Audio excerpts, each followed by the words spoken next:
10 AM preparation మొదలు పెట్టే లోపు ముందు రోజు రివిజన్ నోట్స్ లేదు అంటే మీరు ముందు రోజు చేసింది వేస్ట్ అయిపోద్ది, ఇంకో 10 days లో వేస్ట్ అయిపోద్ది అని ఫిక్స్ అయిపోద్ది. ఇది పక్కా జరిగింది. మీరు రాయమని చెప్పట్లేదు, అండర్లైన్ చేసుకుంటారా, టిక్ పెట్టుకుంటారా, లేదా హైలైట్ చేసుకుంటారా మీ ఇష్టం. ఈ రివిజన్ కోసం దీంట్లో టైం వేస్ట్ చేయబాకండి. ఆ పనిలో పని అండర్లైన్ మొత్తం అయిపోవాలి.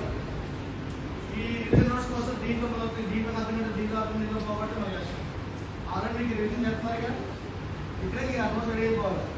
జనవరి 1 తర్వాత ఈ నోట్స్ ఓపెన్ చేసి చూసుకోవాలి. అంతే, 1 dayలో 2-3 chapters సాల్వ్ చేయాలి. జనవరి 1 తర్వాత 1 dayలో 2-3 chapters సాల్వ్ చేయాలి. ఇప్పుడు చాప్టర్స్ క్యాన్సిల్ చేసేసరికి 1 day అయిపోతుంది. కాబట్టి మీకు రివిజన్ నోట్ చేసుకుంటే కానీ అప్పుడు అవ్వలేదు. చెప్తుంది కదా, ఆ రోజుకి మార్నింగ్ రివిజన్ నోట్స్ మీకు లేదంటే ముందు రోజు ఫ్యూచర్లో వేస్ట్ అయిపోతుంది అని మీనింగే. ఆల్రెడీ సంవత్సరం వేస్ట్ అయింది, 6 months వేస్ట్ అయింది. ఇప్పుడు మీకు అర్థం కావాలి.